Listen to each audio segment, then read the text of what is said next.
আসসালামু আলাইকুম। লাস্ট ক্লাসে আমরা এই ডিপেন্ডেন্ট স্যাম্পল টি টেস্টটা কভার করছিলাম। এখন আমাদের জেড টেস্ট শেষ, টি টেস্ট শেষ। এখন আমরা একটু ডিফারেন্ট একটা টেস্ট দেখবো, সেটা অ্যানোভা। সো এই ক্লাস আমরা এইগুলা কভার করব। কী কী আছে? একটা আছে ওয়ান ওয়ে অ্যানোভা, আর একটা আছে repeated measures ANOVA. So one way অ্যানোভার আন্ডার আছে effect size for one way ANOVA and post hoc test for one way ANOVA. And repeated মেজারের আন্ডারেও এই দুটা টপিকই আছে। আমরা দেখি এগুলো আসলে কি। ভালো কথা, এখানে কিন্তু অনেক কিছু আমি কভার করছি যেগুলো হয়তো সিলেবাস থেকে পরে এক্সক্লুড করে দেবে।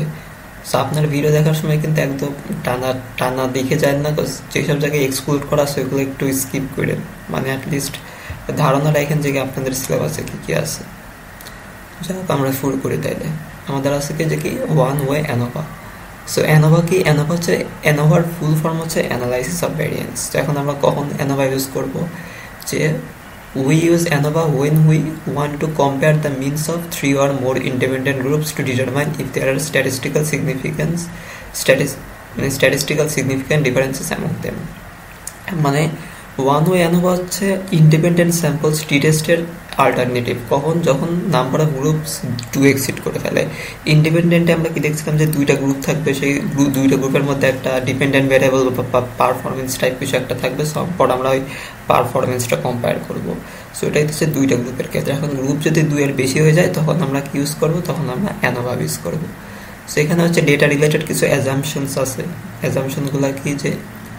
যে there are more than two methods, মানে বা there are more than two groups আর কি, যে এবিসি, আর we try to find whether the mean of this groups are significantly different. আর ডিপেন্ডেন্ট ভ্যারিয়েবলটা কি? যে রিয়াকশন টাইম, ব্লাড প্রেশার বা হ্যান ত্যান, এগুলো কন্টিনিউয়াস ভ্যারিয়েবল থাকে ইউজুয়ালি, টি টেস্টের মতোই। আর ডিপেন্ডেন্ট ভ্যারিয়েবলটা যেমন মনে করলাম ব্লাড প্রেশার, এটা রাফলি নর্মালি ডিস্ট্রিবিউটেড থাকবে সবগুলো গ্রুপে। এই 3-4টা যতগুলো গ্রুপ থাকবে সবগুলোতে এগুলো রাফলি নর্মালি ডিস্ট্রিবিউটেড থাকবে, বা একদম নর্মালি ডিস্ট্রিবিউটেড থাকবে পারফেক্টলি। সো রাফলি হতে চলবে, পারফেক্টলি হতে চলবেই। আর ভ্যারিয়েন্সগুলো কি? ইকুয়াল থাকবে। সো এই দুইটা অ্যাজাম্পশন আপনার কোশ্চেনে দেওয়া থাকলে আপনারা ধরে নেবেন এই দুইটা অ্যাজাম্পশন দিয়েই গেছে, বিকজ এগুলোর যে টেস্ট ওইগুলো আমাদের সিলেবাসে নাই। তো আমরা এখন একটা এক্সাম্পল দেখি। A pharmaceutical company is testing the effectiveness of 3 different drugs. মানে 3 ধরনের ড্রাগ আছে। একটা ফার্মাসিউটিক্যাল কোম্পানি সেই 3টা ড্রাগের ইফেক্টিভনেস এক্সামিন করবে। সো ওরা 30 জন পেশেন্টকে নিছে। 30 জন পেশেন্টকে নিয়ে 3টা গ্রুপে তাদেরকে ভাগ করছে। তো প্রত্যেকটা গ্রুপে 10 জন গেল। এরপর কি করছে কি 8 সপ্তাহ ধরে ওদের ট্রিটমেন্ট করলো, অর্থাৎ একটা ফলো আপ পিরিয়ড গেল, যার পরে তাদের সবার ব্লাড প্রেশারের রিডাকশনটা কত করে কমছে সেটা রেকর্ড করা হয়েছে। সো প্রথম যে গ্রুপ ড্রাগ এ, এখানে 10 জন পেশেন্ট ছিল, তাদের 10 জন পেশেন্টের একজনের 12 ইউনিট কমছে, আর একজনের 15 ইউনিট কমছে, এভাবে গেছে। তারপরে স্যার একটা ড্রাগ বি যাদের দেওয়া হয়েছে, যে 10 জন পেশেন্টের মধ্যে ড্রাগ বি অ্যাপ্লাই করা হয়েছে, তাদের যে কি এই একজনের 18 ইউনিট কমছে, আর একজন 20 ইউনিট কমছে, আর একজনের 17 ইউনিট কমছে, এইভাবে কমলো। এরপর কি ড্রাগ সি দেওয়া হয়েছে আরও 10 জন পেশেন্টদেরকে, তাদের কি যে ব্লাড প্রেশারটা কত ইউনিট করে কমছে সেটা এখানে রেকর্ড করা হয়েছে। সো ড্রাগ সিতে। সো এই গেল আমাদের কোশ্চেন। এখন কোশ্চেন কি চাইছে যে determine using a significance level of alpha of 0.05। এই অ্যানোভাতে, ওয়ান ওয়ে অ্যানোভাতে বা রিপিটেড মেজার অ্যানোভাতে আলফার মান অলওয়েজ 0.05 অথবা 0.01 দেওয়া থাকবে, এর বাইরে কিছু দেয় না। সো ইউজুয়ালি আমরা 0.05 5 দেওয়া থাকে আর কি। সো আমরা ম্যাথগুলো 0.05 দিয়ে রাখছি আর কি। সো বলছে কি determine using a significance level of এত if there is a statistically significant difference in mean blood pressure reduction among the 3 drugs. অর্থাৎ এই গ্রুপগুলোর মধ্যে কোনো সিগনিফিকেন্ট মিন ডিফারেন্স আছে কিনা সেটাই আমাদের টেস্ট করতে হবে। যদি টেস্ট করতে পারি তাহলে আমরা বুঝতে পারবো এখান থেকে। টেস্ট করলে আসলে বুঝতে পারবো না, যে টেস্ট করলে আমরা শুধু বুঝতে পারবো যে এই 3টা গ্রুপ কি ইকুয়াল নাকি, বা এদের মধ্যে কোনো ডিফারেন্স আছে কিনা। যদি এখন কথা আমরা তো মনে করেন বের করলাম যে ওই 3টা গ্রুপের মধ্যে স্ট্যাটিস্টিক্যাল সিগনিফিকেন্ট ডিফারেন্ট আছে। তাহলে এখন কোন গ্রুপটা কোন গ্রুপের সাথে ডিফারেন্ট? ড্রাগ এ কে ড্রাগ বি এর সাথে ডিফারেন্ট, নাকি বি সি এর সাথে ডিফারেন্ট, নাকি সি এর সাথে ডিফারেন্ট? ওটা যদি আমরা বের করতে চাই তাহলে হচ্ছে আমাদেরকে পোস্ট হক অ্যানালাইসিস করতে হয় বা পোস্ট হক টেস্ট করতে হয়। এই পোস্ট হক টেস্ট অনেকগুলো টেস্ট আছে, তার মধ্যে আমরা হইতেছে এখানে যদি সামনে যদি করতে হয় তাহলে আমরা টাকিস এইচএসডি করব, অর্থাৎ ওয়ান ওয়ে অ্যানোভাতে যদি আমরা ওই কোন গ্রুপগুলো হইতেছে ডিফারেন্স শো করতেছে সেটা যদি আমরা বের করতে চাই তাহলে আমরা টাকিস এইচএসডি ইউজ করব। এইচএসডির ফুল ফর্ম হচ্ছে অনেস্টলি সিগনিফিক্যান্ট ডিফারেন্স। সো যাই হোক, আমাদের যে কোশ্চেনটা আমরা দেখি কীভাবে সলভ করতে হবে, পোস্ট হকের বিষয়টা আমরা পরে আসতেছি। So determine using a significance level আদা হচ্ছে কি, if there is a statistically significant difference in the mean blood pressure. Okay, তাহলে আমাদের নাল হাইপোথিসিসটা কী হবে? নাল হাইপোথিসিস নিশ্চিত এটাই বলবো যে কি ড্রাগ এ বি সি এর মধ্যে কোনো তফাৎ নাই। সো ড্রাগ এ যে হারে ব্লাড প্রেশার মানে ড্রাগ এ যে অ্যামাউন্টে ব্লাড প্রেশারটা রিডিউস করছে, ড্রাগ বি ড্রাগ সি সেই অ্যামাউন্টে হচ্ছে ব্লাড প্রেশারটা রিডিউস করছে, অর্থাৎ এই তিনটার যদি এভারেজ করায় সেই তিনটার এভারেজ সেম হবে। সেটা হচ্ছে আমাদের যে নাল হাইপোথিসিসটা গেল। আর অল্টারনেটিভ হাইপোথিসিস কি, যে not all mu are equal, অর্থাৎ এই তিনটা সেম না, এই তিনটার মধ্যে কোথাও না কোথাও একটা ডিফারেন্স থাকবে। যেমন হয়তো এই এ আর বি ইকুয়াল হবে না, বা বি আর সি ইকুয়াল হবে না, অথবা এ অ্যান্ড সি ইকুয়াল হবে না, এই টাইপের কিছু একটা। ঠিক আছে, আমাদের স্টেপ 1 গেল, আমরা আমাদের হাইপোথিসিসটা স্টেট করে ফেললাম। এরপর হচ্ছে যে কি আমাদের স্টেপ 2, এখানে হচ্ছে আমাদের তিনটা ভ্যালুর মান বের করে রাখতে হবে। একটা হচ্ছে স্মল এ, আর একটা হচ্ছে লার্জ এন বা ক্যাপিটাল এন, আর একটা হচ্ছে স্মল এন। সেগুলো কি, যে স্মল এটা হচ্ছে যে নাম্বার অফ গ্রুপস বা লেভেলস বা ফ্যাক্টরস বা মেথডস যেভাবে যাই বলে না কেন, সেটা হচ্ছে নাম্বার অফ এ। তো এখানে আমাদের কয় ধরনের ড্রাগ আছে বা কয়টা গ্রুপ আছে, একটা গ্রুপ, দুইটা গ্রুপ, তিনটা গ্রুপ। সো আমাদের স্মল এর ভ্যালু হচ্ছে 3। এরপর হচ্ছে গিয়ে n ইজ ইকুয়াল টু 30। আমাদের টোটাল পেশেন্ট কয়জন, এখানে 10 জন, এখানে 10 জন আছে, এখানে 10 জন আছে, এখানে 10 জন, 30 জন। কোশ্চেনে বলে দিচ্ছে কত, এই যে 30 জন। সো আমাদের ক্যাপিটাল N হচ্ছে 30, আর এবারে স্মল n কত, 10 মানে হচ্ছে কি প্রত্যেকটা গ্রুপে কয়জন করে আছে, সেই গ্রুপে কয়জন আছে, 1 2 3 4 5 6 7 8 9 10, এই যে আমাদের। তারপরে কোশ্চেনে বলছে কয়জন, 10 জন। সো এটা হচ্ছে capital N, I mean small n। এরপর হচ্ছে আমাদেরকে কিছু ডিগ্রিজ অফ ফ্রিডম ক্যালকুলেট করতে হবে, তিনটা ক্যালকুলেট করতে হবে। একটা হচ্ছে ডিএফ বিটুইন, আর একটা ডিএফ উইদিন, আর একটা হচ্ছে ডিএফ টোটাল। সো বিটুইনের ফর্মুলাটা কি, যে কি ক্যাপিটাল মানে স্মল এ মাইনাস 1, সো 3 মাইনাস 1 করলে হবে 2। ডিএফ বা ডিগ্রিজ অফ ফ্রিডম উইদিন কি হবে, উইদিন হবে হচ্ছে capital N minus small A, বা 30 মাইনাস 3 ইকুয়াল টু 27, আর ডিএফ টোটাল হচ্ছে ক্যাপিটাল এন মাইনাস 1 মানে 30 মাইনাস 1 ইকুয়াল টু 29। সেখানে একটা জিনিস খেয়াল করতে হবে আমাদের, যে ডিএফ টোটাল সবসময় কী হবে, যে DF between plus DF within, মানে এই দুটো যোগ করলে আমরা ডিএফ টোটাল পাবো। যদি কখনো দেখেন যে কি এরকম হইতেছে যে কি বিটুইন আর উইদিন যোগ করতেছেন, কোনো 29 আসতেছে না, মানে বুঝবেন যে কোথাও না কোথাও একটা ম্যাথে হয়তো কিছু একটা গন্ডগোল হয়েছে, এটাই। সো এরপর আমাদের স্টেপ টুটা হইতেছে গেল। এখন হইতেছে আমরা ক্রিটিক্যাল ভ্যালুটা বের করবো।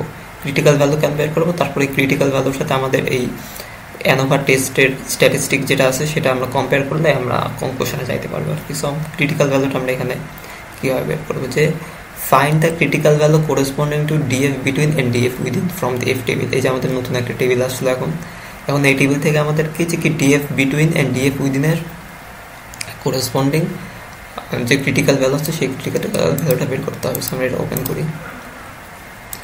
আমাদের ডিএফ বিটুইন কত, ডিএফ বিটুইন হচ্ছে কি 2 আর উইদিন হচ্ছে 27।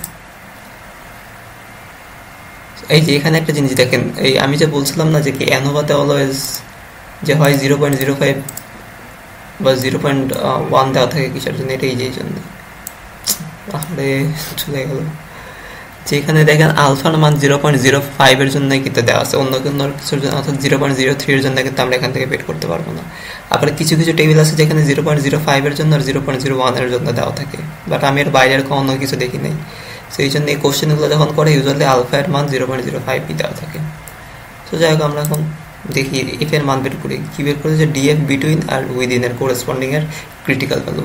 সো আমাদের বিটুইন কত, বিটুইন হচ্ছে 2 আর উইদিন কত, উইদিন হচ্ছে 27। সো এই ডান সাইড বরাবর হইতেছে আমাদের যাবে এটা বিটুইন, আর তারপরে এই বরাবর আর এই ভার্টিক্যাল বরাবর থাকবে হচ্ছে আমাদের এই উইদিন যেটা। সো বিটুইন এর 2, হরিজেন্টালি 2, তারপরে এই উইদিন হচ্ছে ভার্টিক্যালি কত, 27। সো 227 को এই যে 27 এই যে এখানে this intersection oh my god এখানে 2 এখানে 27 তো আমাদের ইন্টারসেকশন পয়েন্ট আসছে কত 3.35 তো আমাদের ক্রিটিক্যাল ভ্যালু আসলে কত যে 3.35 আমরা অফ করে দিই এরপর হচ্ছে আমাদেরকে টেস্টারিস্টিকটা বের করতে হবে সো এটা বের করার জন্য আমাদের মেইনলি এই টেবিলটা ফিল আপ করতে হয় টেবিলটা আমি অলরেডি ফিল আপ করে দিচ্ছি বাট আপনাদেরকে দেখে যে টেবিলটা অ্যাকচুয়ালি কীরকম থাকে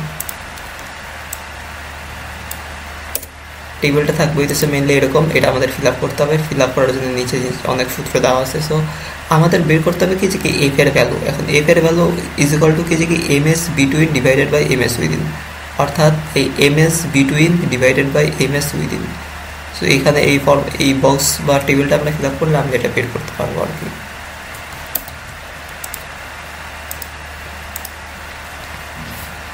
তো দেখি কীভাবে বের করে প্রথমে আমাদের বের করতে হচ্ছে গিয়ে সাম অফ স্কোয়ারস বিটুইন বা এসএস বিটুইন আমি সংক্ষেপে এসএস বিটুইন বললাম এটা হচ্ছে সাম অফ স্কোয়ারস বিটুইন সংক্ষেপে এসএস বিটুইন বলি আমি এটা হচ্ছে সাম অফ স্কোয়ারস উইদিন বা সংক্ষেপে বলি কি আমরা এসএস উইদিন তারপর হচ্ছে ডিএফ বিটুইন বা ডিগ্রিজ অফ ফ্রিডম বিটুইন তারপরে DF within degrees of freedom within এটা হচ্ছে কি যে মিন স্কোয়ার যেটা মিন স্কোয়ার বিটুইন এটা হচ্ছে মিন স্কোয়ার উইদিন সেই বা এমএস বিটুইন বা এমএস উইদিন ওই রকমই আর কি সো আমাদের এখন এই আমরা এই এসএস বিটুইন যদি বের করি সেটা বের করতে হবে আমাদের মনে হয় এসএস বিটুইনের ভ্যালুটা আমরা এই যে এখানে বসাই দিছি অলরেডি যাই হোক আমরা দেখে যে এসএস বিটুইনটা কীভাবে বের করতে একটা ফর্মুলা দেওয়া আছে একটা বিভৎস একটা ফর্মুলা সো এখানে আমাদের এই ক্যাপিটাল এন আর স্মল এন এর ভ্যালুটা আমরা জানি আমাদের জাস্ট এই টি স্কোয়ার আর এই যেটার যে ভ্যালু সেটা বের করতে হবে সো কীভাবে বের করবো আমরা প্রথমে করবো কি আমরা হইতেছে কি এই যে গ্রুপগুলো যে ছিল গ্রুপগুলোর যে এক একটা আলাদা আলাদা ডেটা পয়েন্ট ছিল সেইগুলো হইতেছে আমরা যোগ করে দেবো এই যে যোগ করলাম ড্রাগের মধ্যে যেসব ভ্যালু ছিল ওগুলো যোগ করলাম ড্রাগ বিতে যা ছিল যোগ করলাম ড্রাগ সিতে যা ছিল যোগ করলাম করে এবার হইতেছে এইটার ভ্যালু কী হবে just 130 square plus 194 square plus 89 square এই যে এই উপরে যেটা আছে এটা হইতেছে এই যে এটার ভ্যালু আর নিচে হচ্ছে স্মল এন কত স্মল এন আমরা পাইছিলাম হচ্ছে 10 আর টি স্কোয়ারটা কি টি স্কোয়ার হচ্ছে যেগুলোর হইতেছে আলাদা করে যোগ করে পরে স্কোয়ার করা মানে 130 194 189 এই তিনটে যোগ করে স্কোয়ার করলে সামনে এসএস বিটুইনটা পেয়ে গেলাম এরপর হচ্ছে আমাদের এসএস উইদিন বের করতে হবে উইদিনের যার একটা ফর্মুলা দেওয়া আছে এটা হইতেছে উইদিনের ফর্মুলা সো এখানে আমরা এইটার মান জানি না বাট এই যে এটার মান কিন্তু আমরা কেবল বের করছি কি বের করছি এই যে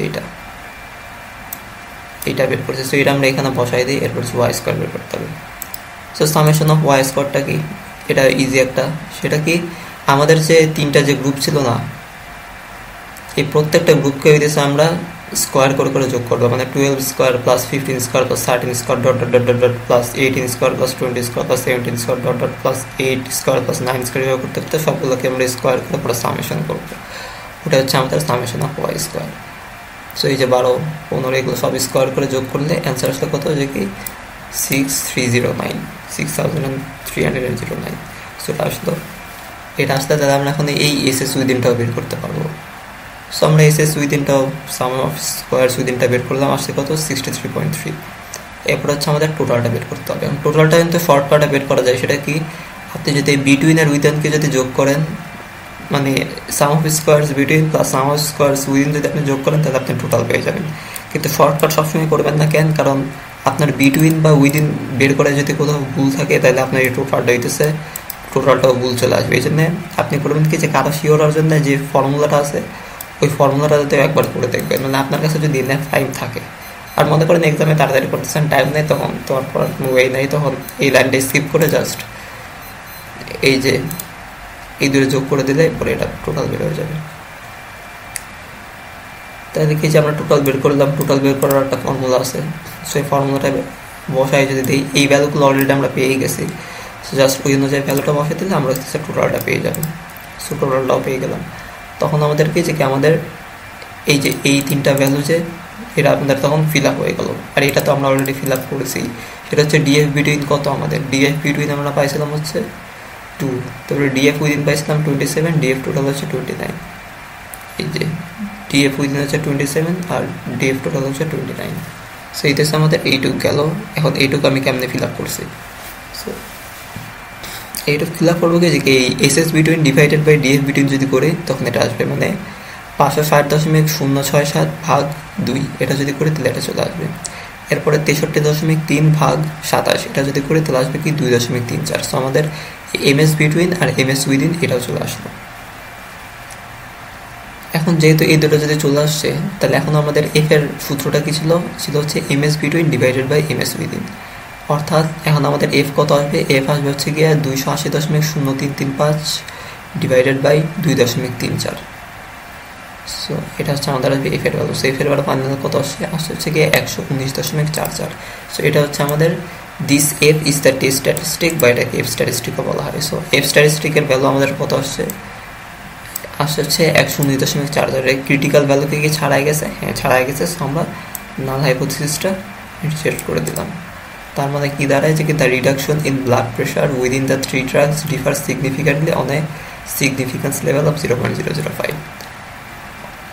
অর্থাৎ আমাদের যে নাল হাইপোথিসিস যে বলছিলাম না যে কি এই মানে এই ড্রাগ এ হইতেছে যে হারে রিডিউস করে, মানে যে পরিমাণে রিডিউস করছে, ড্রাগ বিও সেই পরিমাণে রিডিউস করছে, ড্রাগ সিও সেই পরিমাণেই রিডিউস করছে, এটা যে আমরা নাল হাইপোথিসিসে বলছিলাম এটা আসলে সত্য না।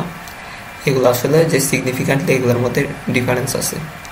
তার মানে কি যে এই ড্রাগের কার্যকর এগুলোর মধ্যেও একটা ডিফারেন্স আছে। এখন কথা হইতেছে আমরা তো এটা যদি বের করতে চাই যে এখন কথা হচ্ছে কোন ড্রাগের সাথে কোন ড্রাগের সিগনিফিক্যান্টলি ডিফারেন্স আছে, সেটা যদি আমরা বের করতে চাই তখন আমরা পোস্ট হক অ্যানালাইসিস চালাবো। সো পোস্ট হক অ্যানালাইসিস, এই যে এখানে পোস্ট হক টেস্ট দেওয়া আছে যে a post hoc test is a follow-up analysis conducted after ANOVA to identify which specific group pairs have significantly difference in their means. So we conduct a post hoc test only if the null hypothesis is rejected. অর্থাৎ নাল hypothesis যদি reject না হয় তাহলে তো আমাদের post হক করার দরকার নাই। আমরা তো জানি যে কি এই তিনটার মধ্যে কোনোটার সাথে কারোরই কোনো সিগনিফিক্যান্ট ডিফারেন্স নাই। সো আমরা পোস্ট হক টেস্টটা কখন করি, যখন আমরা যা দেখি যে কি নাল হাইপোথিসিস রিজেক্ট হয়ে গেছে, অর্থাৎ সেই তিনটা গ্রুপের মধ্যে একটা গ্রুপে হলেও সিগনিফিক্যান্ট ডিফারেন্স আছে অন্য কোনো গ্রুপের সাথে। সো ওই সময় আমরা এই পোস্ট হকটা করি। তো পোস্ট হক অনেকভাবে করা যায়, যেমন টাকিচ এইচএসডি বা অনেস্টলি সিগনিফিক্যান্ট ডিফারেন্স একটা টেস্ট আছে, বোন ফেরনি কারেকশন আছে, তারপরে শিফেস টেস্ট আছে, এরকম আরও কিছু কিছু আছে। সো আমরা এই কেসে আমরা টাকিস এইচডি দেখবো, এটা বেশি ইউজফুল। এই যে we will learn the most common one which is Tukey's HSD. So example 11টা কনসিডার করতে বললো যে নাল হাইপোথিসিস তো রিজেক্ট হয়ে গেছে, আমরা দেখলামই। এখন বলছে কি যে কি find out which groups are significant from each other in their means, অর্থাৎ যে কোন গ্রুপের সাথে কোন গ্রুপের ডিফারেন্সটা আছে সেটা আমাদের দেখা লাগবে। সো এইচএসডি বের করার একটা ফর্মুলা আছে, সেটা হচ্ছে Q statistic into root over MS within divided by n. MS within and n, এই স্মল এন, এই ভ্যালুগুলো কিন্তু আমরা অলরেডি পাইছি। এখন আমাদের কী বের করতে হবে, যে কিউ বের করতে হবে। সো কিউ জিনিসটা কি, Q is the studentized range statistic obtained from Takis table based on the number of groups and degrees of freedom within. So আমাদের নতুন আর একটা টেবিল আসতো, সো এখানে আমরা number of groups and degrees of freedom within থেকে ওইটার যে কোরাসপন্ডিং statistic আছে সেটা আমরা বের করবো। সো আমাদের নাম্বার অফ গ্রুপস কত ছিল, আমাদের নাম্বার অফ গ্রুপস ছিল হচ্ছে কি 3, আর ডিগ্রিজ অফ ফ্রিডম উইদিন কত, আমাদের ডিগ্রিজ অফ ফ্রিডম আচ্ছা আমাদের 27। সো এই হচ্ছে 3, তাহলে 27, এই যে 27, 3.506, এখানে 3, হ্যাঁ এখানে 3 আর এখানে হচ্ছে 27, 3.506, এটা হচ্ছে আমাদের আসলে কিউ স্ট্যাটিস্টিক। সো কত এই যে 3.506। তাহলে এখন আমরা এইচএসডির ভ্যালুটা বের করলাম, মানগুলো বসিয়ে দিয়ে আসছে কত 1.70। এবার হচ্ছে আমাদের স্টেপ 2তে কী করতে হবে, আমরা হচ্ছে এগুলোর আলাদা আলাদা মিন বের করব। এই ড্রাগের যে মিন, অর্থাৎ এইটা যে একটা ডেটা সেট, এইটার মিন বের করব আমরা। পরে ড্রাগ বি এর মিন বের করবো, ড্রাগ সি এর মিন করবো, অর্থাৎ প্রত্যেকটা গ্রুপেরই আলাদা আলাদা করে আমরা মিন বের করব। সো প্রথমটার মিন বের করলাম, ওইভাবেই করলে আসছিল 13, পরেরটা আসছে কত, ড্রাগ বি ডেটা সেটের মিন আসছে 19.4, সি এর জন্য আসছে 19.4, দুইটাই সেম। এখন হইতেছে কি আমরা দেখবো যে কি এই গ্রুপ এ বা ড্রাগ এ আর ড্রাগ বি এর পারফরমেন্সের মধ্যে তফাৎ কোনো পার্থক্য আছে কিনা। সো আমরা কী করবো, এই 13-র সাথে 19.4 বিয়োগ করে দেবো, মডুলাস করে নিয়ে, তাহলে একটু হিসাব নিকাশের সুবিধা, বিকজ মডুলাস না করলে কোথাও মাইনাস চলে আসে, কোথাও প্লাস চলে আসে, আর এই জিনিসগুলো পরে আপনারা গুলাই ফেলবেন আর কি। সো মডুলাস করে নেন, জাস্ট এই ভ্যালুটা কখনো নেগেটিভে আসবে না, বাট এইসব ভ্যালু নেগেটিভে এসে পরে একটা গন্ডগোল পাকায় যাইতে পারে। সো আপনারা মডুলাস করে নেবেন, এইখানে করলে মডুলাস করে নেবেন। মডুলাস করার পরে কী করতে হবে আমাদের, যে কি তখন আমরা অ্যাকচুয়ালি ডিফারেন্সটা পাবো আর কি। ডিফারেন্স নিয়েই তো আমরা বের করতেছি, রাইট? আমাদের দেখতে হবে যে কি কোন গ্রুপের সাথে কোন গ্রুপের সিগনিফিকেন্ট ডিফারেন্স আছে। সো ডিফারেন্সটা দেখা লাগবে, প্লাস মাইনাস ডিরেকশন তো না দেখলেও চলতেছে আমাদের, ওই জন্যে ডিরেকশন তো আপনারা নিজেরাই বুঝতে পারবেন। যেমন হইতেছে কি ড্রাগ বি অ্যাপ্লাই করার পরে হইতেছে যে ব্লাড প্রেশার না, সেই ব্লাড প্রেশার হইতেছে অনেক বেশি ছিল, তার মানে ড্রাগ এ বেশি ভালো কাজ করছে, অর্থাৎ ড্রাগ এ হইতেছে বেশি পরিমাণে কমাইছে আর কি, ব্লাড প্রেশারটা কমাইতে পারছে। সো হইতেছে কেস। তো আমরা এখন এই ড্রাগ এ আর ড্রাগ বি এর মধ্যে দেখবো যে কি সিগনিফিক্যান্ট কোনো ডিফারেন্স আছে কিনা। সো এটা করার জন্য কি আমরা দুটা বিয়োগ করবো, মানে মডুলাস করে বিয়োগ করবো, করলে কত আসে 13 মাইনাস 19.4 অর্থাৎ 6.4। সো 6.4 কি 1.70 থেকে বড়? হ্যাঁ বড়, যেহেতু বড় চলে আসছে এই জন্য significant difference exist between group A and group B. এরপর আমরা এ আর বি দেখলাম, এবার বি অ্যান্ড সি দেখি। সো বি অ্যান্ড সি করলে কত হবে 19.4 মাইনাস 19.4, সো 0 চলে আসবে। 0 কিন্তু 1.70 থেকে ছোট, তাহলে আমরা কি বলবো যে কি এই ড্রাগ বি বা group B and group C এর মধ্যে কোনো সিগনিফিক্যান্ট ডিফারেন্স নাই। এরপর হচ্ছে আমরা কি দেখবো, এটা দেখলাম, এ বি দেখলাম, বি সি দেখলাম, এবার এসি দেখবো বা সি এ দেখবো আর কি। সো ড্রাগ সি আর ড্রাগ এর মধ্যে হচ্ছে ডিফারেন্সটা কি 19.4 মাইনাস 13, সো 6.4 এই দুইটার মধ্যে আর কি। সো এটাও কিন্তু এটা হচ্ছে 1.70 থেকে বড়, আমি এখানে ভুলে শুধু 0 লিখে রাখছি।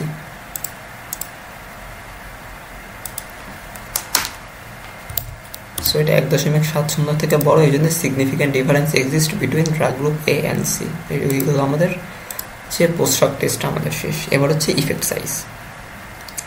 ইফেক্ট সাইজ কি আশা করি আপনাদের খেয়াল আছে, সেটা হইতেছে আমরা দেখলাম সিগনিফিক্যান্ট ডিফারেন্স আছে, বাট এটার প্র্যাকটিক্যাল সিগনিফিকেন্সটা কত, এটা কি আসলে কি আমাদের ওষুধটা কি নেওয়া উচিত হবে বা ওষুধটাকে বাজারজাত করা উচিত হবে, অর্থাৎ প্র্যাকটিক্যালিটি কত এটার, এটা যদি আমরা মেজার করতে চাই তখন আমরা ইফেক্ট সাইজ ব্যবহার করি আর কি। ইফেক্ট সাইজ আগেও ছিল, আপনারা দেখে আসছেন already. So the most common measure for effect size is in ANOVA eta squared. So এটা একটা মেজার রাখে, এটাকে ইটা স্কোয়ার বলে। সো এটা হচ্ছে 0 থেকে 1 পর্যন্ত ভ্যালু নেয়, আর হায়ার ভ্যালু কি ডিনোট করেছে কি ইফেক্টটা হচ্ছে স্ট্রঙ্গার। এই higher value denotes a stronger effect on a higher value denotes a stronger effect of the independent variables on the dependent variable. So এটাই মানে ইন্ডিপেন্ডেন্ট ভ্যারিয়েবল হচ্ছে ডিপেন্ডেন্ট ভ্যারিয়েবল, অর্থাৎ ওই রিয়াকশন টাইম, ব্লাড প্রেশার, হ্যান ত্যান যা আছে সেগুলোর উপর একটা স্ট্রং এফেক্ট ফেলে, হায়ার ভ্যালু তাই ডিনোট করে আর কি। সো এখানে একটা রেঞ্জ দেওয়া আছে কি, যেমন স্মল এফেক্ট কখন হবে, ইটার ভ্যালু যদি এই 0.01 থেকে 0.06 এর মধ্যে হয় আর কি, অর্থাৎ এটি এক্সক্লুডেড মধ্যে যদি হয় তখন স্মল ইফেক্ট। এরপরে 0.06 থেকে যদি 0.14 এর মতো হয়, 0.14 এক্সক্লুডেড, তখন সেটা মিডিয়াম ইফেক্ট। আর 0.14 বা এর বেশি যদি হয়ে যায় তার মানে হচ্ছে লার্জ ইফেক্ট আছে। সো ইফেক্ট সাইজ ক্যালকুলেট করে কীভাবে আমরা, eta square is equal to SS between divided by SS total. সেই দুইটার ভ্যালু আমরা ওই উপরে টেবিলে বের করে দিয়ে আসছিলাম। সো আমরা যদি ভ্যালুগুলো বসাই আসতে কোথাও আসবে 0.89, এটা হচ্ছে আমাদের ইফেক্ট সাইজ, অর্থাৎ লার্জ ইফেক্ট আছে, বোঝা যাইতেছে 0.89 0.14 থেকে অনেক বড়। সো এটার কনক্লুশনটা কি, যে conclusion so 89% of the variance, 0.89 করলে কে যদি আপনারা পার্সেন্টেজে করেন তাহলে 89 হবে আর কি। So 89% of the variance in the dependent variable, dependent ভেরিয়েবলটা কি blood pressure, is explained by the independent variable. Independent variable কি ছিল, ড্রাগস, তাহলে it represents an extremely large effect suggesting that the drugs have a strong influence on the blood pressure. তার মানে সেই ড্রাগের কিন্তু আসলে এই ব্লাড প্রেশারে একটা স্ট্রং ইনফ্লুয়েন্স আছে। সো আমরা টাকা বাজারজাত করার জন্য কনসিডার করতেই পারি, এরকম একটা বিষয় আর কি। সেটা আমরা ইফেক্ট সাইজ দিয়ে বের করলাম। সো আমাদের হচ্ছে এখানে গেল যে ওয়ান ওয়ে অ্যানোভাটা এখানে শেষ হলো। এবার হচ্ছে আমাদের কি যে রিপিটেড মেজার্স অ্যানোভাটা আমরা দেখব। সো ওইটা কি কখন ইউজ করবো, যে কি we use repeated measures ANOVA when we want to compare the means of 3 or more groups where the same subjects are measured under different conditions or at different time points or different conditions, ঠিক আছে। So এটার কিছু data assumption আছে যে data সেটটা কেমন হওয়া উচিত এই অ্যানোভাটা চালানোর জন্য। অ্যাজাম্পশন কি যে ডিপেন্ডেন্ট ভ্যারিয়েবল যেটা থাকে, যেমন রিয়াকশন টাইম বা ব্লাড প্রেশার, যেগুলো নিয়ে আমরা ইউজুয়ালি কাজ করি। তো এগুলো অ্যাপ্রক্সিমেটলি নর্মালি ডিস্ট্রিবিউটেড হবে, just like the other parametric test. Parametric test টার্মটা হয়তো আপনি এটা নতুন শুনতেছেন, বাট এগুলোকে অ্যাকচুয়ালি প্যারামেট্রিক টেস্ট বলে। যেই সব টেস্টে হইতেছে আপনার ডেটাকে নর্মালি ডিস্ট্রিবিউটেড হইতে হয়, সেগুলোকে হইতেছে প্যারামেট্রিক টেস্ট বলা হয় আর কি। সো গেল, এটাও একটা প্যারামেট্রিক টেস্ট, এটা normally distributed. Parametric non parametric আমরা পড়া আসবো। এই তো গেল আমাদের কি একটা অ্যাসাম্পশন। আর একটা অ্যাসাম্পশন কি যে কি প্রত্যেকটা difference, the variances of the difference between all pairs of condition time points or treatment should be equal. মানে প্রত্যেকটা গ্রুপের ভ্যারিয়েন্স একটার সাথে প্রায় সমান হবে আর কি। না, দি ভ্যারিয়েন্সেস অফ দি ডিফারেন্সেস আর কি between all pairs of condition, যে ডিফারেন্স যেটা থাকবে সেই ভ্যারিয়েন্সটা হইতেছে ইকুয়াল হবে। এই দুইটা নিয়ে মাথার নাগামেলাও চলতেছে আপাতত। এক্সামে এগুলো হইতেছে অ্যাজাউম করেই দিবে, যদি ম্যাথ করতে দেয় এগুলো অ্যাজিউম করাই থাকবে আর কি।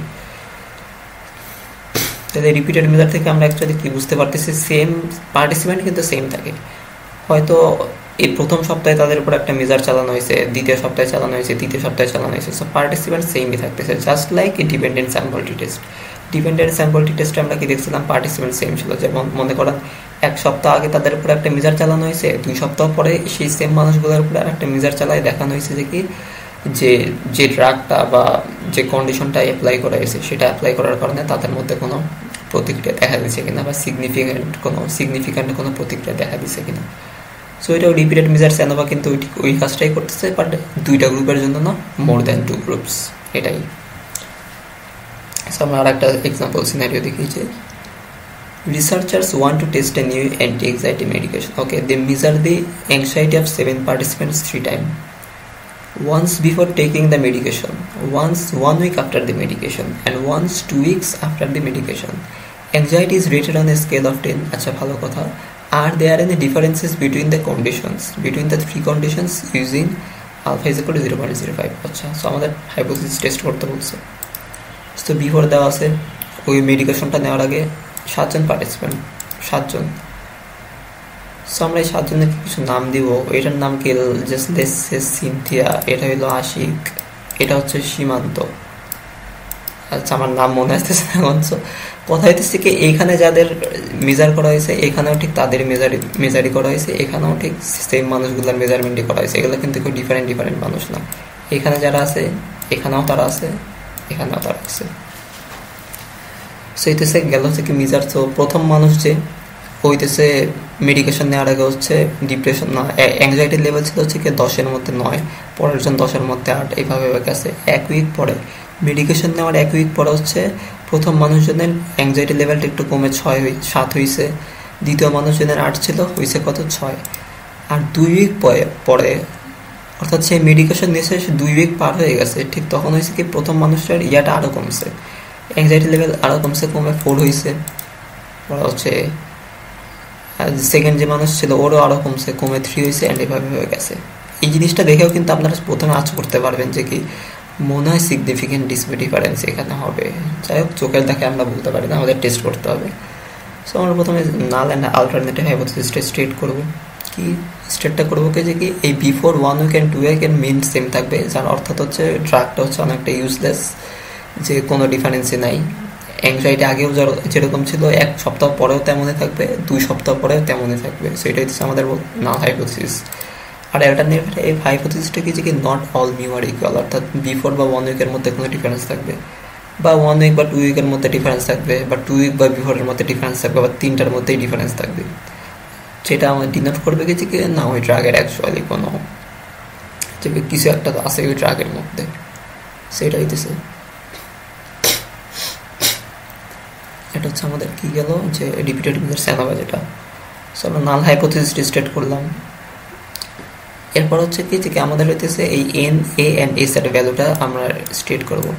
এস বলতে এখানে অ্যাকচুয়ালি মানে স্মল এনই বোঝানো হয়েছে। সো এনটা কি 21 বলতে কি বোঝাইছে এখানে, কিন্তু 21 মানে আলাদা আলাদা মানুষ না আর কি। সবগুলো যদি যোগ করি, মানুষ যদিও 7 জনই, বাট এই 7 জন মানুষের জন্য কিন্তু এই যে 3টা কন্ডিশন মিলায় কিন্তু ডেটা পয়েন্ট হইতেছে 21টা। সো এই 21 হইতেছে আমরা এখানে দেখতেছি, এখানে 7, এখানে 7, 14, 14 সাথে আরো 7, 21। সো 3 কি 3 হচ্ছে যে কন্ডিশন, মানে কন্ডিশন কয়টা, একটা হচ্ছে before taking the drug, 1 week after the drug, 2 week after the drug. So condition 1 2 3টা। So a = 3। এই a কে হচ্ছে অনেক জায়গায় কে হিসেবেও লেখে, সো ভুলাই ফেলেন না। আর এস কতজন, যে আমাদের সাবজেক্ট বা পার্টিসিপেন্ট যতজন আছে সেটা হচ্ছে 7 জন। এই যে 7 পার্টিসিপেন্টস, এখানে 7 জন, 1 2 3 4 5 6 7, সেটা হচ্ছে 7 জন।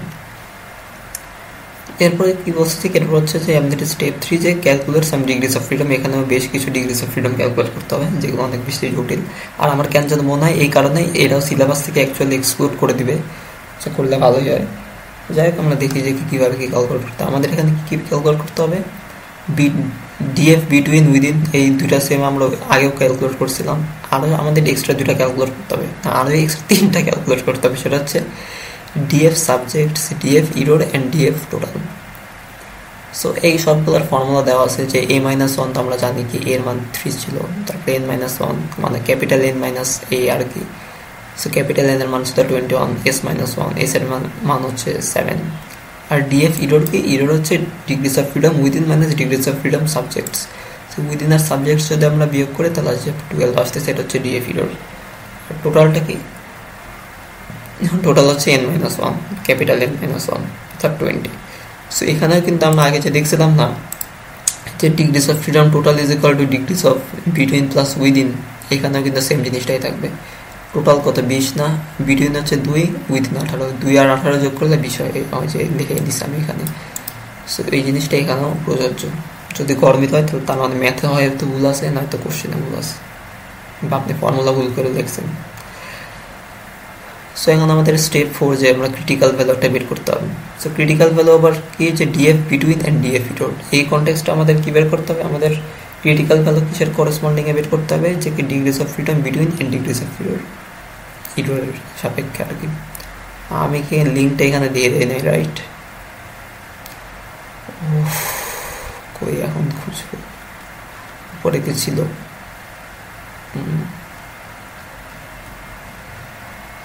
এইটাই গেছে টেবিল।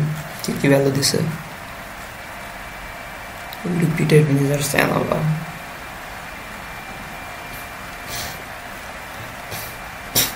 সো 2 and 12 এর জন্য, 2 and 12 এর জন্য এখানে যদি 2 হয়, এখানে যদি 12 হয়, সো 3.89।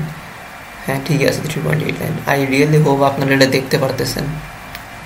জুম করার তো বেশি উপায় নেই, 150 মারবো, 18 না 12 ছিল তো, এই 3.89। সো ক্রিটিক্যাল ভ্যালু কত আসতেছে, 3.89। সো আসলো, মানে আমরা যে 1 ANOVA যে টেবিল টেস্ট করেছিলাম না, সেম টেবিলটাই আর কি, কিউ টেবিল না কিন্তু, ওই যে এফ টেবিল যেটা সেইটা। সো আমরা আমাদের ক্রিটিক্যাল ভ্যালুটা পেলাম। এবার হচ্ছে আমাদের টেস্ট স্ট্যাটিস্টিক ক্যালকুলেট করতে হবে, আবার সেই বড় ম্যাথটা, যে এখানে হচ্ছে এই যে এগুলো ফিল আপ করতে হবে।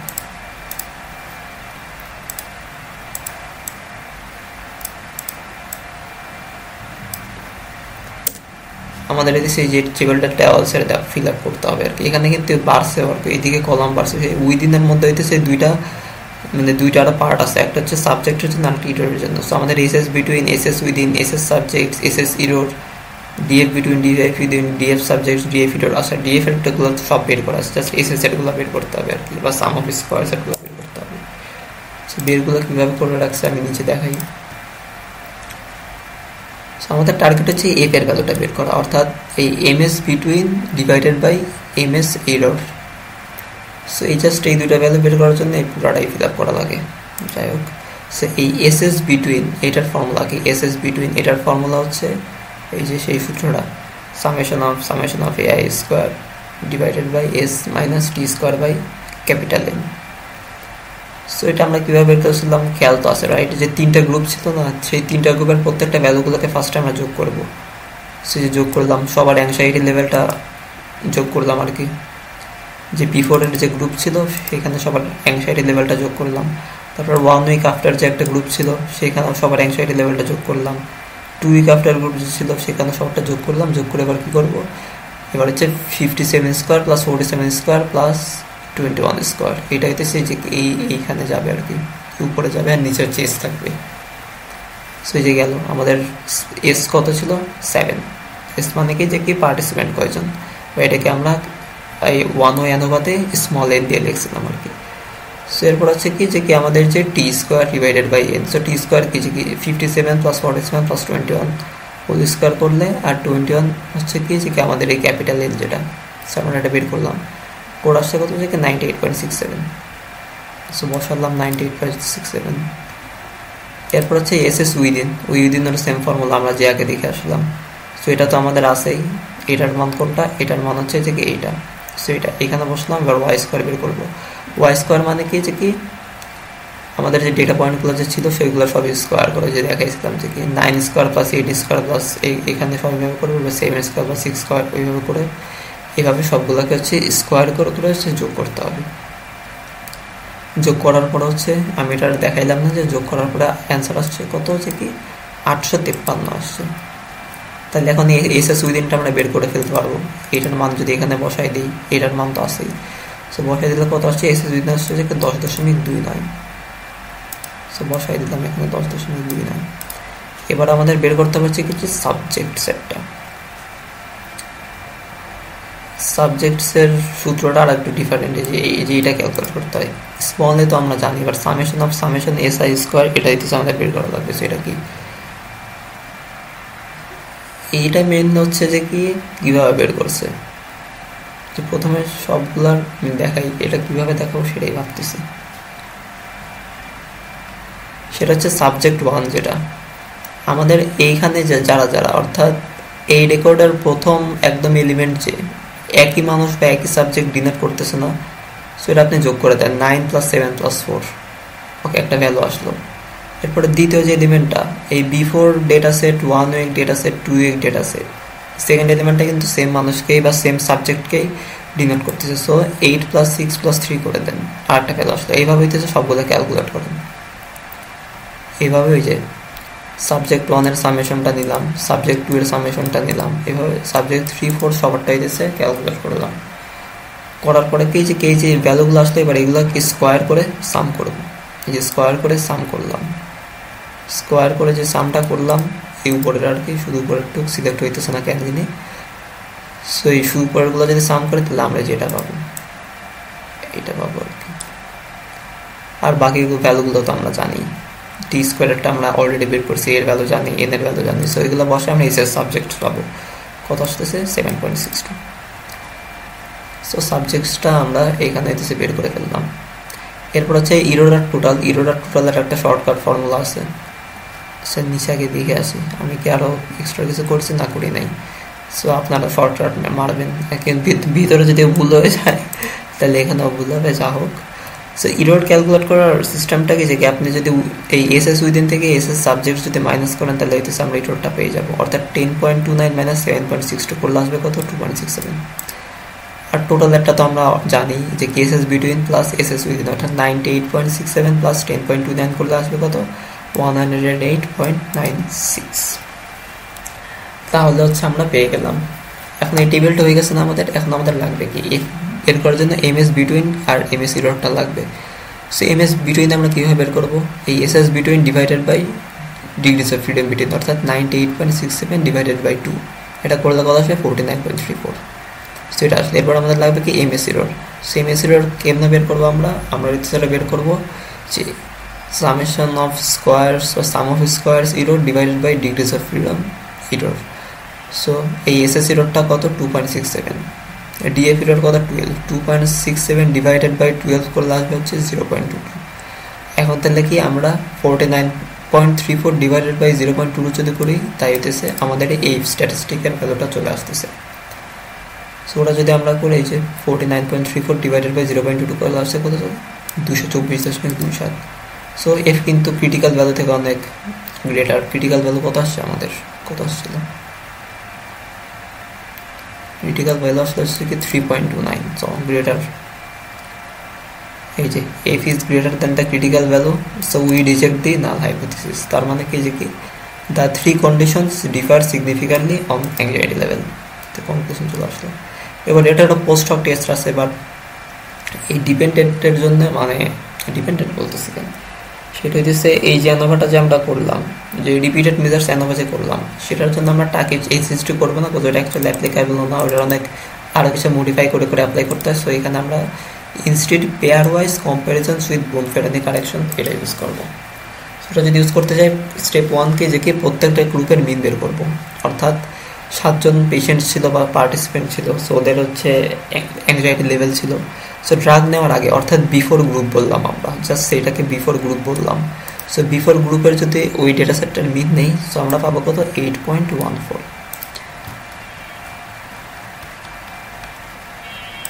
অর্থাৎ আমরা যদি এই যে এইটার মিন নেই, তাহলে আমরা 8.14 পাবো। একইভাবে আমরা এইটারও মিন নিব, এইটারও মিন বা এভারেজ ক্যালকুলেট করবো। এভারেজ ক্যালকুলেট করতে হবে, এটা আপনার জানেনি, বাই দিস টাইম সবার জানার কথা। সো এরপর হচ্ছে কি যে 1 উইকের জন্য ক্যালকুলেট করলাম, যে 2 উইকের জন্য ক্যালকুলেট করলাম, সেটা চলে আসতো। এবার এখানে বোনফেরানি কারেকশন করতে হবে। এটা এক ধরনের কারেকশন আছে, জাস্ট আপনি টার্মটা মনে রাখেন আপাতত, যে বোনফেরানি কারেকশন। এটা হইতেছে এই টাইপ 1 ইরোরকে ডিল করার জন্য এটা ইউজ করা হয় অ্যাকচুয়ালি। সো বোনফেরানি কারেকশন, সো বোনফেরানি কারেকশনের ইয়াটা কি, এখানে অ্যাকচুয়ালি 3 ডিরেক্ট না দিয়ে আমাকে কে দিয়ে দেওয়া উচিত। আমি ফর্মুলার আবার একটু ডিটেলস দেখে দিই।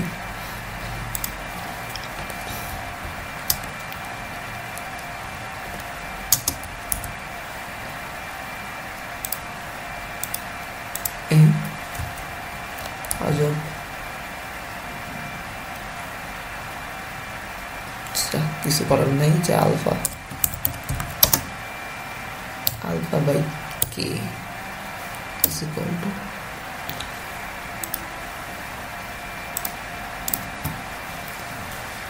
আলফা বাই কে, মানে কি আলফা হচ্ছে আমাদের যে গিভেন সিগনিফিকেন্স লেভেল দেওয়া ছিল, আর কে সরি কে না আমি এ দিয়ে করি, বিকজ আমরা এ দিয়ে করছি না। আলফা বাই এ দিয়ে করি। আর এটা কি এ হচ্ছে যে কয়টা কন্ডিশন বা কয়টা গ্রুপ আছে। সো গ্রুপ কয়টা ছিল আমাদের, 3টা ছিল। তো মেডিকেশন নেওয়ার আগে 1 সপ্তাহ পরে, 2 সপ্তাহ পরে, সো কন্ডিশন বা গ্রুপ আমাদের কত, যে 3টা। সে আলফা ডিভাইডেড বাই 3 যদি আমরা করি, বা 0.05 ডিভাইডেড বাই 3 কত হচ্ছে 0.0167। এটা হচ্ছে আমাদের অ্যাডজাস্টেড। এখন হচ্ছে আমাদের একটা টি ভ্যালু বের করতে হবে ওই স্টুডেন্ট টেবিল থেকে। সো এই টি ভ্যালুটা বের করতে হবে কি, এই জন্য আমাদের ডিগ্রিজ অফ ফ্রিডম লাগবে, আর একটা হচ্ছে কি এই আলফা লাগবে বা আলফা অ্যাডজাস্টেড যেটা। সো ডিগ্রিজ অফ ফ্রিডম আমরা কীভাবে বের করি, যে পার্টিসিপেন্ট যতজন ছিল সেখান থেকে আমরা 1 বিয়োগ করবো, বা স্যাম্পল সাইজ -1, সো S-1 আর কি, বা স্মল s-1। সো এস এর মান হচ্ছে 7, অর্থাৎ আমাদের ওই ডেটা সেট 7জন পার্টিসিপেন্টই ছিল। এই যে এখানে তো 7জন ছিল, রাইট, এই যে 7 পার্টিসিপেন্টস, এখানে তো 7জনই আছে বিফোরে। সো এটাই তো সেই 7। সো আসলে সেই ডিএফ অ্যান্ড আলফা এখন দেওয়া আছে। এখন এটার জন্য আমরা এটার ক্রিটিক্যাল টি ভ্যালুটা এটা আমরা বের করব। সেটা আমাদের 1 টেইলসে দেখতে হবে, 2 টেইলসে না। এটা 2 টেইলে দেওয়া, আমাদের 1 টেইলে দেখতে হবে।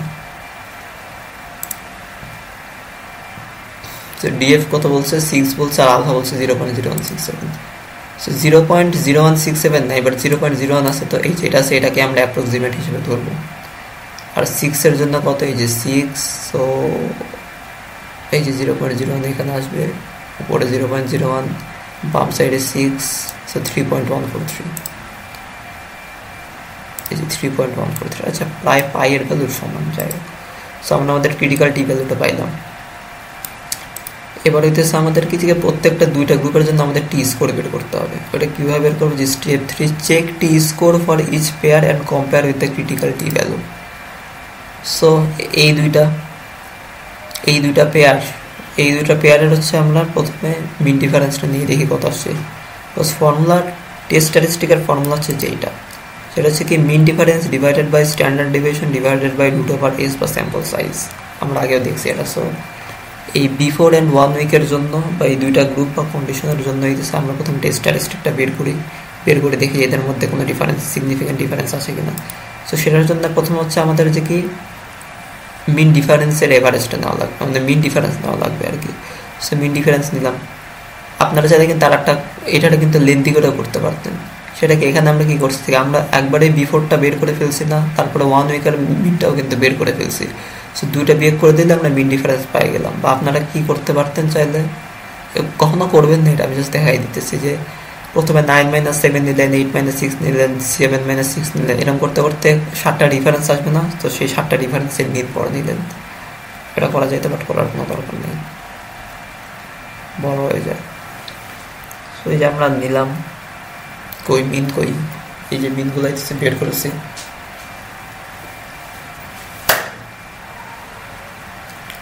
কত বড় বড় মশা হয়েছে ইদানিং, হোয়াটএভার।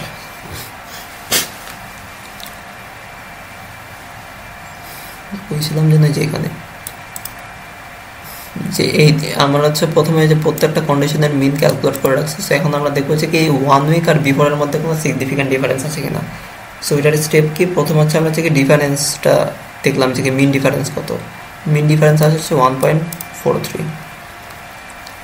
এবার হচ্ছে আমাদের এই ডিফারেন্সের স্ট্যান্ডার্ড ডেভিয়েশনটা বের করা লাগবে আর কি। সো স্ট্যান্ডার্ড ডেভিয়েশন বের করার জন্য আমাদের ডিফারেন্সটা লাগবে। সো এখন আমাদের ওই লং প্রসেসটা করাই লাগতেছে লাস্টলি। সো কোনো লাভ নেই। ডিফারেন্সটা কীভাবে বের করছে, ডিফারেন্সটা আমরা বের করছি হচ্ছে এইভাবে, 9-7 করলে 2, 8-6 করলে হচ্ছে আসবে 2, 7-6 করলে আসবে হচ্ছে 1। তো এইভাবে হইতেছে আমরা ডিফারেন্সটা বের করছি। সো এই যে এইখানে হইতেছে আমরা এই ডিফারেন্সটা বের করছি।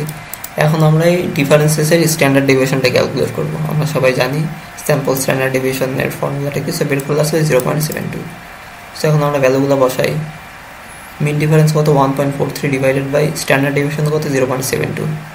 রুট ওভার এস বা স্যাম্পল সাইজ বা পার্টিসিপেন্ট নাম্বার কত, 7, করলে আছে কত, 13.90। এটা ক্রিটিক্যাল ভ্যালুকে পার করে গেছে। সো রিজেকশন রিজনে পড়ছে। তার মানে আমরা বলবো কি significant differences exist between before and 1 week group. So এই তো গেল। এরপর হচ্ছে আমরা দেখবো কি যে কি এই 1 উইক অ্যান্ড 2 উইকের মধ্যে কোনো ডিফারেন্স আছে কিনা সিমিলার ওয়ে।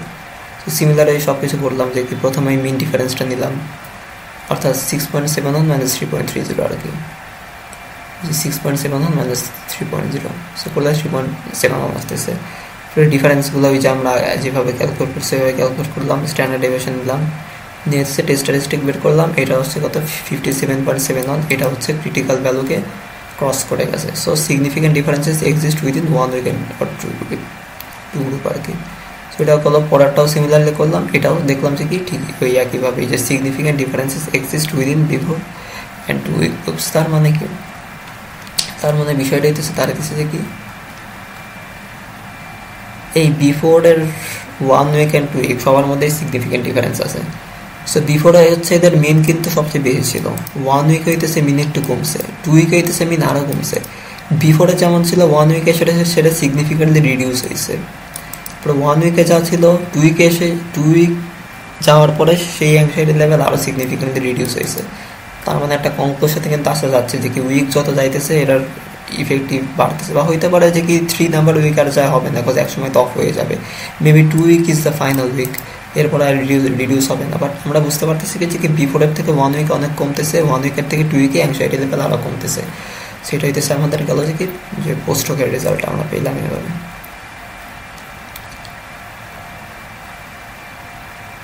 এবার আমরা ইফেক্ট সাইজটাও ক্যালকুলেট করি। আবার এটার ইফেক্ট সাইজ কি, যেটা হচ্ছে partial eta square. So which is the most common effect size measure for repeated ANOVA. সেটার একটা আলাদা ফর্মুলা আছে, eta square is equal to SS effect divided by SS effect plus S error. So SS error আমরা জানি, but ইফেক্টটা জানি না। এখন ইফেক্টের এই যে একটা ফর্মুলা দেওয়া আছে, n into summation of xi minus x grand square. So এটা কি, এন তো আমরা জানি, এন বা এস যাই বলেন, যে participant number of participants of and denoted S S, তারপরে এ হচ্ছে কি number of conditions of and denoted S K আর কি। এরপর হচ্ছে এক্স হচ্ছে মিন কন্ডিশন, এক্স গ্র্যান্ড হচ্ছে মিন অফ অল অবজারভেশন। মানে কি আমাদের তো 7 জন পার্টিসিপেন্ট ছিল না, বিফোরে হইতেছে 7 জনের রেকর্ড ছিল, আফটারে আবার সেই 7 জনের রেকর্ড ছিল, তারপরে 2 উইক আফটারে আবার সেই 7 জনের রেকর্ড ছিল। তো সবগুলো যদি আমরা করি আমরা 21টা ডেটা পয়েন্ট পাইতেছি। 21টা ডেটা পয়েন্টের যে মিন সেটা হইতেছে আমাদের এক্স গ্র্যান্ড। সো এগুলো তো আমরা অলরেডি বের করছি, অর্থাৎ mean for each condition before medication হচ্ছে 8.1 প্লাস ছিল, তারপরে 1 উইক পরে আসছে হচ্ছে 6.71, 2 উইক পরে হয়েছে হচ্ছে 3.0। এটা আমরা ক্যালকুলেট করে ফেলছি আর কি। কারণ আমাদের গ্র্যান্ডটা ক্যালকুলেট করতে হবে। গ্র্যান্ড যদি করি তো 5.95। সো কেমনে ক্যালকুলেট করছি যে বললাম, সেটা হচ্ছে এই বিফোর 1 উইক অ্যান্ড 2 উইক এই তিনটা কন্ডিশনে যদি আমরা ডেটা সেটটা যদি মার্জ করে ফেলি তাহলে একটা লার্জ ডেটা সেট পাইতেছি, অর্থাৎ 9878898766787643234432 এই যে একটা ডেটা সেট পাইলাম, এইটার যে মিন যদি আমরা নিই তাহলে হইতেছে আমরা এক্স গ্র্যান্ডটা পেয়ে গেলাম, বা গ্র্যান্ড মিন যেটা আমরা বলি সেটা আমরা পেয়ে গেলাম। সো গ্র্যান্ড মিন করলে আসবে কত 5.95। তাহলে এবার কি যে কি আমরা জাস্ট এই ফর্মুলায় বসাই দিই। সো কেমন হচ্ছে, সবার শুরুতে হচ্ছে একদম এন গুণ করতে হয়। সো এন এর ভ্যালু হচ্ছে 7, এটা 7 আছে। এরপরে আমাদের যে এক্সআই কত, বিফোরেরটা কত 8.14, গ্র্যান্ড কত 5.95। So 8.14 minus 5.95 whole square plus ফর্মুলার প্লাস, এরপরে 6.71 মাইনাস 5.95 হোল স্কোয়ার, এরপরে ফর্মুলার প্লাস, এরপরে 3.0 মাইনাস 5.95 হোল স্কোয়ার। সো করলে আসলে কত 98.53। সো এরপরে এসএ0 তো আমরা উপরে ক্যালকুলেট করে রাখছিলাম কত, এসএ0 যে ক্যালকুলেট করেছিলাম 2.67, সেটা তো আমাদের জানা আছে। সো সব যদি জানাই থাকে তাহলে এখন আমরা জাস্ট এই ফর্মুলাটা বসাই দেবো। এসএস ইফেক্ট বের করলাম, তারপরে এসএস0 বের করা আছে, সো বসাই দিই ফর্মুলায়। So 98.53 divided by 98.53 plus 2.67 is equal to 0.97। এইটা এই পার্শিয়াল যেটা আছে সেটাও 0 থেকে 1 মতোই থাকবে। সো ভালোই ইফেক্ট আছে। এই যে 97% of the variance in the dependent variable by anxiety is explained by the effect of the independent variable by anti-anxiety medication after accounting for within subject variability। কিন্তু উইদিন সাবজেক্ট বুঝাইছে, subject তো খালি একজনই, মানে একজন সাবজেক্টের সাথে এটি তার হইতেছে পরে আবার যে ভ্যারিয়েবিলিটি যেমন আর কি, যে সেই মেডিকেশন নেওয়ার আগে তার যেমন ভ্যারিয়েবিলিটি ছিল পরে হইতেছে কেমন ভ্যারিয়েবিলিটি হয়েছে, তারপরে কেমন ভ্যারিয়েবিলিটি হয়েছে, ওইটাই উইদিন সাবজেক্ট ভ্যারিয়েবিলিটি যেটা বুঝে দিয়েছে আর কি। সো আমাদের হচ্ছে যে অ্যানোভাটাও শেষ। সো অ্যানোভা শেষ করার মাধ্যমে আমরা কি hypothesis testing for comparing means এটা আমরা শেষ করলাম। নেক্সট ক্লাস থেকে আমরা দেখবো হচ্ছে কি hypothesis testing for comparing proportions. So আজকের ক্লাস এখানেই শেষ। Thanks for watching.